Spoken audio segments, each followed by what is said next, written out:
Hari ini, aku berada di wilayah Sembalun, Lombok Timur, Nusa Tenggara Barat. Udara di sini dingin sekali.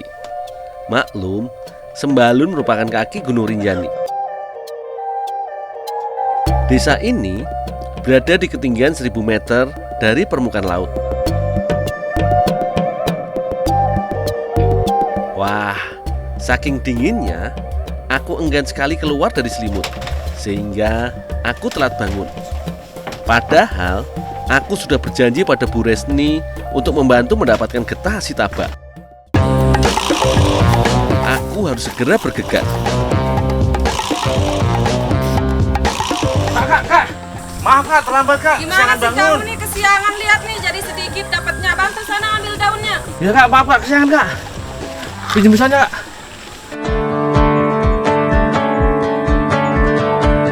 Asitaba merupakan tanaman asli Jepang.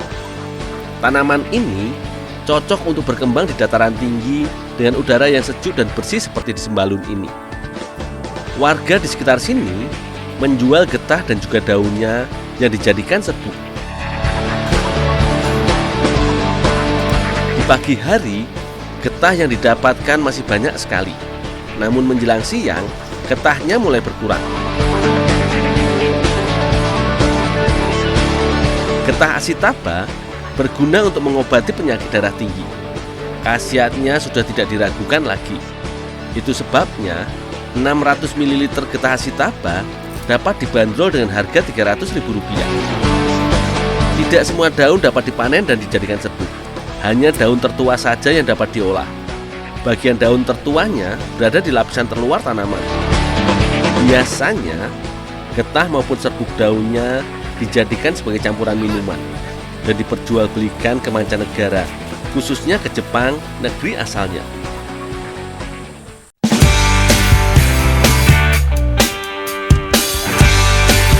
Nah, kali ini aku akan membuat olahan kue khas Lombok, yaitu baiba yang menggunakan daun Asitaba sebagai campurannya. Bu, ini bu, daun Asitabanya bu. Oh iya, langsung jemur ya Dul, minta sedikit jadi pewarna aja. Oh, ya bu. Baiba adalah kue yang mirip dengan bolu. Bedanya, kue khas Lombok ini disiram dengan gula merah cair dan juga potongan buah nangka. Sekarang, baiba yang dibuat menggunakan campuran Asitaba dan kuahnya pun berasal dari campuran getah Asitaba. Kue ini menggunakan santan sebagai campurannya. Karena itu, Bu Ertiana menyiapkan santan sebagai campuran adonan.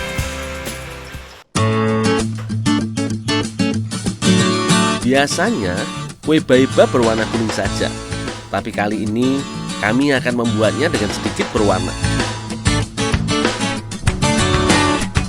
Ternyata, warna hijau pada daun Asitaba sangatlah kental. Itu sebabnya Bu Ertiana meminta sebagian Asitaba ini untuk diambil sari dan pewarnanya. Untuk mendapatkan warna hijaunya, daun Asitaba hanya tinggal dihancurkan dan diberi sedikit air. Sementara itu, Bu Resni menyiapkan adonan baiba yang terdiri dari telur, gula merah, tepung beras, dan sedikit garam. Adonan ini kemudian dikocok hingga semua bahan hancur dan tercampur merata. Setelahnya, barulah adonan diberi air santan dan juga pewarna hijau dari daun Asitaba.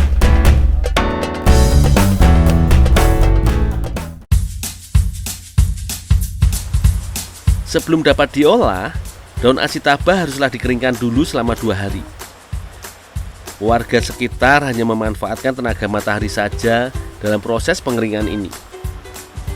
Jika cuaca hujan seperti ini, waktu yang dibutuhkan untuk mengeringkan daun jauh lebih lama. Sengaja proses pengeringan tidak menggunakan oven agar hasil Asitaba lebih murni. Stok Asitaba yang sudah kering ini kutumbuk hingga halus seperti bubuk. Untuk mendapatkan tekstur yang paling halus, aku mengayaknya terlebih dahulu. Asitaba pun siap untuk dicampurkan ke dalam adonan.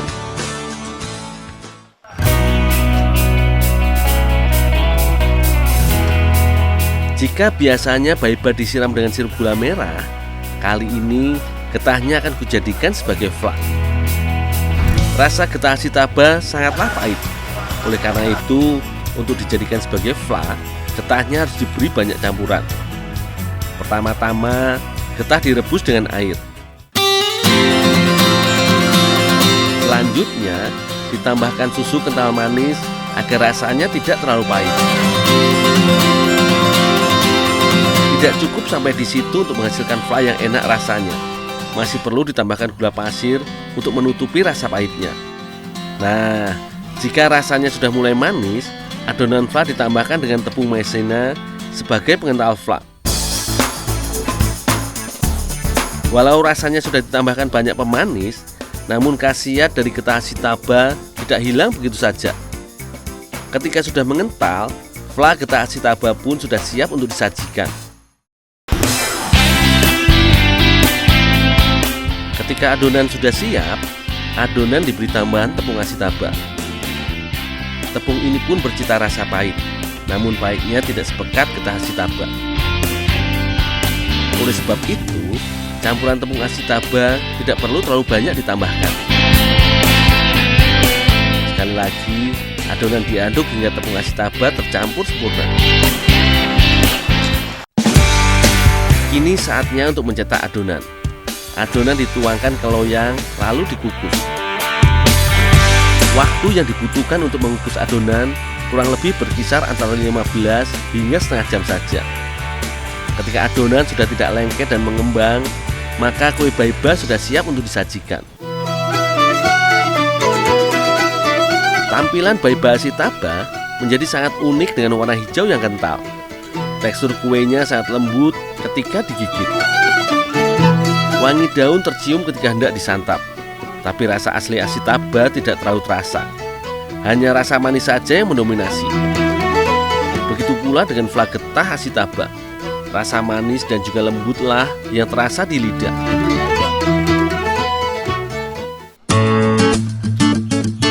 Perpaduan antara Baiba dengan fla Asitaba sangatlah cocok sekali ketika disantap.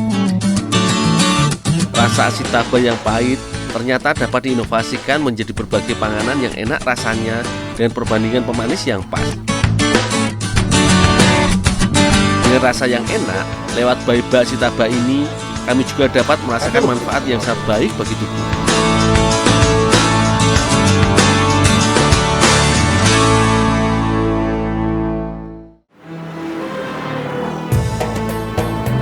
Mang, cepetan, panas nih, Mang. Mang.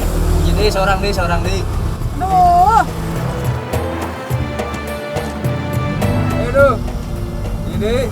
Enggak, Mang. Udah pada nggak pakai masker, kagak jaga jarak tuh, penuh empet-empetan. Udah jalan dah. Teman-teman, dalam beraktivitas kita harus selalu menjaga 5M ya. Jadi selalu memakai masker, mencuci tangan, menjaga jarak, mengurangi aktivitas, menjauhi kerumunan. Nah, gitu itu yang harus selalu kita terapkan supaya kita terbebas dari COVID-19.